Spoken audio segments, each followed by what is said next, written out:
အားလုံးပဲမင်္ဂလာပါ UK Matchday ရဲ့ Facebook နဲ့ YouTube Channel ကနေကြိုဆိုပါရစေ။အင်္ဂါနေ့ညမှာ Champions League ပွဲအဖြစ် Manchester City နဲ့ Paris Saint-Germain တို့ရဲ့ပထမ Semi Final ဒုတိယကြောပွဲကမယ်။ဘရူနီညမှာတော့73ကြိမ် Champion Real Madrid က Chelsea ရဲ့ Stamford Bridge ကွင်းသွားကန်ရမယ်။ဒီပွဲကဒုတိယပွဲလည်းဖြစ်တယ်။ဆိုတော့ပထမကြောတုန်းက Chelsea ကတကိုးစီတေချထားတဲ့ Christian Pulisic ရဲ့ဂိုးနဲ့ဦးဆောင်ကိုရခဲ့ပြီးမှ Real Madrid ဘက်က Karim Benzema ပြန်ချီလို့တကိုးစီတေချသွားတယ်။ဆိုတော့ဒီပွဲမှာ Real Madrid ကဘာလို့ပြနိုင်လဲတစ်ဖက်ကရော Manchester City Chelsea တို့ All English Final ဖြစ်လာနိုင်ဖို့ဆိုရင် Chelsea ဘက်ကရောဘာတွေလိုအပ်မလဲဆိုတော့ဒီနှစ်သိန်းနေထားကိုပြန်ကြည့်တဲ့အခါ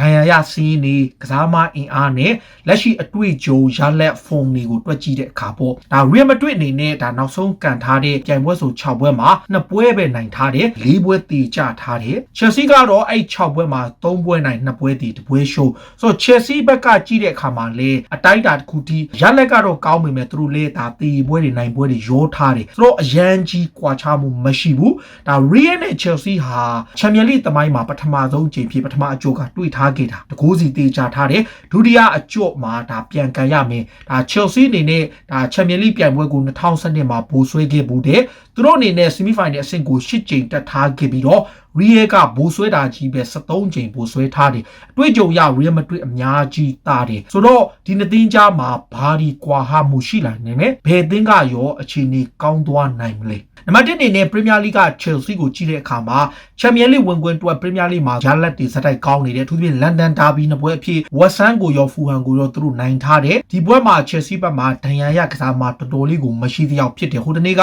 Rudiger မပါနိုင်ပေမဲ့အခုနောက်ပိုင်းမှာလူဆုံပြန်ပါလာတဲ့အခြေအနေမျိုးဟာ Chelsea မှာကစားမအင်အားရဒါလူစင်းအတောင်တင်းဆုံးအသင်းနဲ့ရင်ဆိုင်ရမယ်။နောက်မတ်တီယိုကူဘက်ချစ်ကလည်းဒီပွဲကိုပြန်ပါမယ်ဆိုတဲ့သတင်းတွေမှာဖော်ပြထားတယ်။ဆိုတော့ Thomas Tuchel နဲ့ Chelsea တဲ့မှာလူဆုံတက်ဆုံနဲ့ဒီပွဲကိုအစွမ်းကုန်အားထုတ်မဲ့သဘောတစ်ဖက်က Real Madrid ကသူတို့ရဲ့အားထားရတဲ့နောက်ခံလူအသင်းကောင်းဆောင် Sergio Ramos ပြန်ပါမယ်။ဘယ်နောက်ခံလူ Florent Mendy လည်းပြန်ပါမယ်။ဒါပေမဲ့နောက်ထပ်အားထားရတဲ့နောက်ခံလူတစ်ယောက်ဖြစ်တဲ့ Rafael Varane ကကြွက်သားတန်ရကြောင်း10ရက်နားရမယ်။ဒါအပြင်သူတို့အသင်းကအားထားရတဲ့ကွင်းလယ်က Federico Valverde ကကိုဗစ်မှာနောက်ထပ်တစ်ချိန် positive ထပ်ဖြစ်တဲ့အတွက်ပထမတစ်ခေါက်စစ်တုံးက negative ဒါပေမဲ့နောက်တစ်ခါသူကနှစ်ခါ negative ဖြစ်မှကန်လို့ရတဲ့အချိန်မှာ negative တစ်ခါဖြစ်ပြီးတော့မှနောက်ဆုံးတစ်ခေါက် negative ဖြစ်ရင်ကန်ရမယ့်အစား positive ထပ်ဖြစ်တဲ့အတွက် Valverde နဲ့ Rafael Varane ကလွဲချော်မယ်ဆိုတော့ Real မှာတော်တော်ကို loss ဖြစ်သွားပြီဒီနှစ်ယောက်ကဘာကြောင့်လဲဆိုတော့ energy level အရန်ကောင်းတဲ့ခါ Chelsea ရဲ့လျင်မြန်တဲ့ pace ရှိတဲ့ကစားမတွေကို Varane ရဲ့ခံစစ်နောက်တကွင်းလုံးကို cover လုပ်နိုင်တဲ့ Valverde လိုကစားမ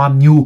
ဆုံးရှုံးမဲ့အတွက်ကြောင့် Chelsea အတွက်အားသာချက်ရှိတယ်။နောက် Real Madrid အသင်းမှာနောက်ထပ်တစ်ချက်ကညာတောင်ပံက Dani Carvajal ကလည်းဒဏ်ရာရသွားပြီ။ဒါ Lucas Vazquez ကလည်းမကစားနိုင်တော့ဒီညာနောက်ခံလူအဖြစ်တယောက်ပဲရှိတော့တယ်ဒါက Odriozola ဒါပေမဲ့လည်းဒီပွဲမှာ Odriozola ကိုသုံးဖို့ဆိုတာထက် Zidane အနေနဲ့သူကခံစစ်မှု2ယောက်ကစားရင် Ramos နဲ့ Militao ကိုတွဲပြီးတော့ Nacho Fernandez ကိုသူသုံးနိုင်တယ်။ဒါမှမဟုတ်ရှင် center back 3ယောက်ပုံစံကစားမယ်ဆိုရင် Ramos က Militao ရဲ့ Nacho Fernandez က3ယောက်ထားနိုင်ပြီးတော့ Zidane ဘက်ကသုံးသွားနိုင်တယ်။ဆိုတော့ဒီနှစ်သင်းရဲ့အခြေအနေကြည့်တဲ့အခါ Chelsea မှာဒါ Kovacic ပြန်ပါတဲ့အချိန် Real မှာလည်းဒါဟိုတနေ့ကအနားပေးတဲ့ Toni Kroos တို့ Modric တို့လူစုံပြန်ပါမယ်။ဆိုတော့ဒီနှစ်သင်းကဖြစ်နိုင်ပွဲရှိတဲ့လူစင်းတွေကိုကြည့်တဲ့အခါ Chelsea ကတော့ဂိုးသမား Adramanti ရှိမယ်။ 3 back ကစားတဲ့အခါအသေးကြတဲ့ Rudiger ပါမယ်။ Thiago Silva ရဲ့ Escaleta ရဲ့ဒါပေမဲ့အခုလောလောဆယ်မှာ Chelsea အနေနဲ့အနိုင်ရဖို့ဆိုတာထက်ဂိုးမရှိသေးရလက်က semi final တက်နိုင်တဲ့အတွက် Reece James ကိုအောက်ပြီးတော့ Escaleta ကို wing back ထားပြီးတော့မှ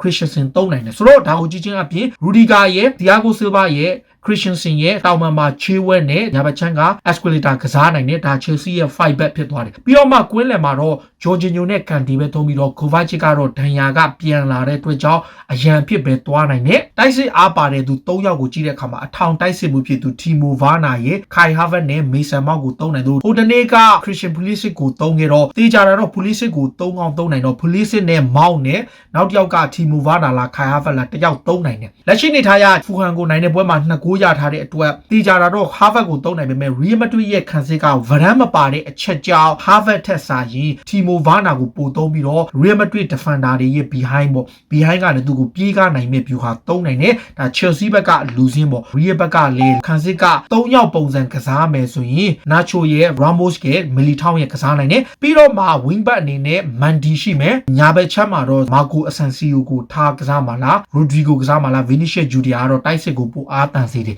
ဒါ Real Madrid က 4-3-3 ကအကောင်းဆုံး formation ပဲတကယ်လို့ဒါခံစစ်၄ယောက်ကစားမယ်ဆိုတော့သိကြတယ် Nacho right back Mendy left back Ramos နဲ့ Militao ကစားမယ်ဒါကျွန်တော် 4-3-3 နဲ့ပဲတက်မယ်ဆိုရင်ကွင်းလေ၃ယောက်ကတော့ Casemiro ရဲ့ Toni Kroos ရဲ့ Luka Modric ရဲ့ထားပြီးတော့ထောင်တိုက်စစ်မှုပြီး Karim Benzema ကိုဘယ်ဘက်ချမ်းမှာ Vinicius Junior နဲ့ညာဘက်ချမ်းမှာတော့ကျွန်တော်အထင်တော့ Eden Hazard ကိုသုံးလာနိုင်တယ်ဒါဖြစ်နိုင်စီလူစင်းပေါ့ဆိုတော့ Real Madrid နေနဲ့ form ကိုကြည့်တဲ့အခါမှာ Real Madrid ဟာနောက်ဆုံး19ပွဲစတိုက်ရှုံးပွဲမရှိကစားထားတယ် Chelsea ကလည်းနောက်ဆုံးအိမ်ကွင်း9ပွဲမှာ West Brom ကိုရှုံးတာကလည်းသူတို့ရလက်အရန်ကောင်းတယ် Real အနေနဲ့လက်ရှိမှာနောက်ဆုံးအဝေးကွင်း9ပွဲစတိုက်လည်းမရှုံးထားဘူးဆိုတဲ့အချက်တွေဟာ Chelsea အတွက်လည်းအမှားယွင်းမခံတဲ့အချက်ပဲနောက် Real Madrid နဲ့ Chelsea ကြားမှာကွာဟမှုရှိတာက Real ဟာတိုက်စစ်ပိုင်းက Benzema အနေနဲ့ chance တစ်ချိန်ရတဲ့အခါတိုင်းမှာဂိုးသွင်းနိုင်တဲ့စွမ်းရည်မျိုးရှိတယ်ဒါပေမဲ့ Chelsea မှာက chance အများကြီးရမှာဂိုးရတဲ့တိုက်စစ်ပိုင်းဒီတစ်ချက်ကကွာခြားမှုရှိမယ်အတွေ့အကြုံကိုစကားပြောလာတဲ့ Toni Kroos နဲ့ Luka Modric တို့ရဲ့ကွင်းလေကို Chelsea ရဲ့လှည့်မြဲမှုကြန့်ခိုင်မှုအား ground ကိုကောင်းကောင်း cover လုပ်နိုင်တဲ့ Kanté လူကစားမမျိုးရဲ့ maybe Jorginho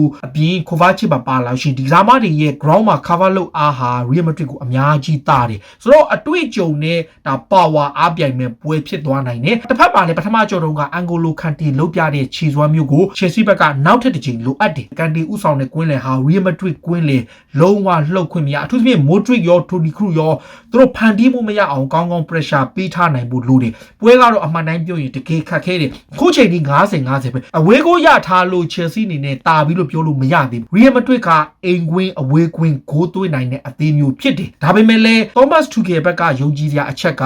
Champions League ပြိုင်ပွဲမှာမကဒီနေ့ရာဒီမှာပွဲ30ထိ clean sheet ရထားတယ် Premier League မှာလည်း clean sheet ရလို့ခန်းစစ်ကိုကြစ်လေးကစားတဲ့အခါမှာအရန်ကောင်းတဲ့အချက်ပဲဆိုတော့ Eden Hazard ရဲ့အိမ်ပြန် clear ဘယ်လိုရှိမလဲ Ramos ပါလာတဲ့ခန်းစစ်ပိုင်း Ramos ပါလာပြီးဆိုရင် Real Madrid ဘက်ကအားသာချက်ဟာဘောသေးတွေထောင်းကန်ဘောတွေ set piece တွေမှာဂိုးရတဲ့အချက်ပဲဒါဟို Chelsea ခန်းစစ်ကဒီလုံနိုင်ဖို့လိုတယ် Chelsea အနေနဲ့ပြီးခဲ့တဲ့လမ်းပတ်ထုံးကခန်းစစ်ပိုင်းကနေဂိုးတွေအများကြီးရတဲ့အသင်းခန်းစစ်ပိုင်းကနေ clearance လုပ်နိုင်အများဆုံးအသင်းဖြစ်ရှိခဲ့တယ်ဒါပေမဲ့အဲ့တုန်းက Zuma ရဲ့အမြင်ပေါ်အားသာချက်ကလည်းအဆုံးသတ်ပေးပေမဲ့လက်ရှိအသင်းမှာတော့ခုနကစားမတွေလောက်မရှိဘူးဒီတစ်ချက်ကစဉ်းစားစရာပေါ့ Sergio Ramos အနေနဲ့ထောင်းကန်ဘောတွေမှာဂိုးရနိုင်တဲ့အချက်တစ်ချက်ဟာဒါ Real Madrid နောက် Militao ကိုယ်တိုင်ကလည်းဟိုတနေ့က Osasuna နဲ့ပွဲမှာခေါင်းတိုက်သွင်းသွားတဲ့ဂိုးသူကိုယ်တိုင်ကလည်းခြေစွမ်းပြကစားနိုင်တဲ့ကစားမတစ်ယောက်ဖြစ်တော့သူတို့နှစ်ယောက်ရဲ့ခံစစ်ကိုဥဆောင်တဲ့အခါ Chelsea ရှိကနေ set piece ကနေဂိုးရနိုင်တယ်ဒီပွဲတစ်ပွဲမှာအရင်ထိုက်ဖြစ်တဲ့ game အဆုံးဖြတ်ပေးနိုင်ဖို့အမားမလုပ်ခဲ့ရင်ဒါပြစ်ဒဏ်ဘိုးတွေဘောသေးတွေ set piece တွေကအဆုံးဖြတ်ပေးသွားနိုင်တယ် Chelsea ဘက်ကထောင်းကန်ဘိုးတွေကနေဂိုးရနိုင်ပါမလားထောင်းကန်ဘိုးတွေကိုပြစ်ဒဏ်ဘိုးတွေကိုဖျက်ထုတ်တဲ့အခါမှာကောင်းကောင်း cover လုပ်နိုင်တဲ့ဆိုတဲ့အချက်ခါဒီပွဲရဲ့အဆုံးဖြတ်ဖြစ်လာနိုင်တယ်ကွင်းလေအားပြိုင်မဲ့ Kovacic ရဲ့ Kanté ရဲ့ Jorginho ရဲ့ကွင်းလေမှာ Kovacic မပိုင်တော့မှာ Kanté နဲ့ Jorginho ကွင်းလေနဲ့ Toni Kroos ရဲ့ Luka Modric ရဲ့ Casemiro ရဲ့3ယောက်ကွင်းလေအားပြိုင်မဲ့အချိန်မှာ Chelsea ဘက်ကရောဖေးရှိတဲ့တိုက်စစ်ပိုင်းက Christian Pulisic တို့ Timo Werner တို့လူကစားမတွေရဲ့လှင်မြန်မှုနဲ့ Real Madrid ရဲ့ခံစစ်ကိုဘယ်လိုကြော်ဖြတ်မလဲ Real Madrid မှာ Mendy ပါလာတဲ့အတွက်သိကြတယ်ဘယ်ဘက်ချမ်းကတော်တော်ကိုအားကောင်းသွားပြီဒီချက်က Real Madrid Mendy ပါလာတဲ့အခါအရန်သိတာတစ်ချက်အားပြိုင်ရမယ် Zidane ရဲ့3နှစ်ဆက်ချန်ပီယံဖြစ်ထားတဲ့ချန်ပီယံနဲ့ Thomas Tuchel ရဲ့ Champions League ဘောလုံးတက်ထားတဲ့အတွေ့အကြုံအားပြိုင်ကြမယ်ပထမအကြော့မှာ Zidane ရဲ့အသင်းက off form ဖြစ်နေခဲ့တယ် Chelsea ကအတိုင်းအတာတစ်ခုဒီပွဲကိုကောင်းကောင်းကစားနိုင်ခဲ့ပေမဲ့ဒုတိယအကြော့ Stamford Bridge မှာဘာတွေဖြစ်လာနိုင်လဲပရိသတ်တွေကရောဘယ်လိုမြင်လဲ Chelsea ဘက်ကရောကောင်းကောင်းပွဲကို control လုပ်မလဲ Real Madrid လား Chelsea လားဘောလုံးတက်မဲ့အသင်းကပရိသတ်တွေနဲ့ဘယ်လိုမြင်ကြလဲ Zidane နဲ့ Thomas Tuchel အားပြိုင်တဲ့ထိပ်တိုက်ပွဲမှာဘသူသာရမလဲ Chelsea အတွက်ရော Champions League ပြိုင်ပွဲကိုတတိယအကြိမ်ဘောလုံးပွဲအဖြစ်တက်နိုင်မလား Real Madrid ကနောက်ထပ်တစ်ကြိမ်ဘောလုံးပွဲအဖြစ်ထပ်ရောက်သွားနိုင်မလားကိုယ့်ရဲ့အမြင်လေးတွေကိုကွန်မန့်မှာဝင်ရောက်မှတ်ချက်ပေးကြပါလို့ပြောနေအားလုံးကိုကျေးဇူးတင်ပါတယ်အကြီးတော်ဘုံအောင်ရမည်